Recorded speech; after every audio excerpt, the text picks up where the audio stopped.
And do we have more questions? Yeah, we have one from Chris. Let me see. Hey, Chris. And this is the Atheist Experience. We're brought to you by Atheist Community of Austin. Okay. Yeah, Chris wants to know, how do we explain the fulfillment of biblical prophecies? What fulfillment of biblical prophecies? Thank you. Yeah, good. You go ahead, Don. Well, I got comments too, man. Yeah, the premise of biblical prophecy, as I understand it, is that you're going to know when you've got a prophet on your hands when they can foretell the future.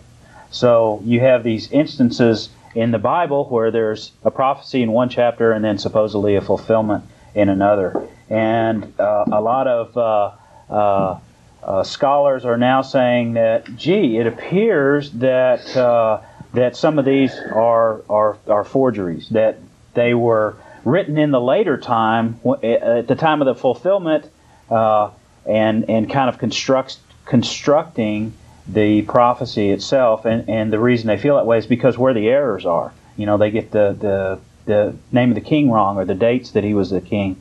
Daniel, I think, is a good example of that. But there's good information out there on that.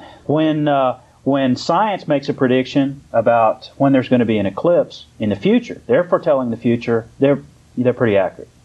When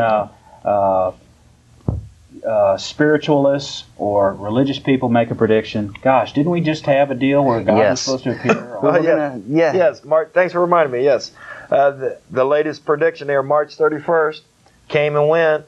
God's still not. The invitation is still out there. If God, anybody finds God, He's got a spot right here on our show, man. We'll give him.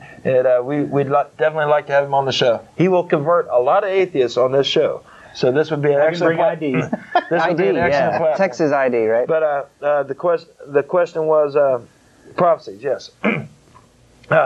If you do the thorough research to the Bible, a lot of the prophecies are contradicted in other chapters. They're saying, like the lineage of Jesus all the way back to King David, there are several different lineages in there, and their attempts to fulfill the prophecy of the Messiah coming from David, and so they're in the virgin birth. Yeah, it's pointless. It's all pointless. Right. Yeah. Yeah. So you have to.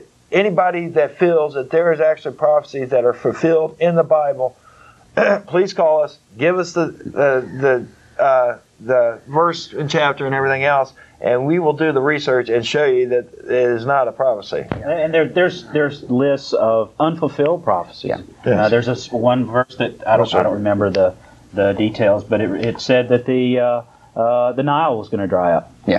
Never dried up. I do want to hear Joe's comment. A lot of the biblical prophecies that are supposedly proven by other parts in the Bible are just self-fulfilling prophecies, but there are a lot of explanations also. But there are several things that were predicted and to this date have not come true, and many of them should have come true hundreds of years ago, etc., etc. But the Bible itself is basically a tautology. It sets up itself to be accurate sounding, and then it comes along by itself to supposedly verify its own claims, and this just doesn't work in one book. It's just not reliable at all.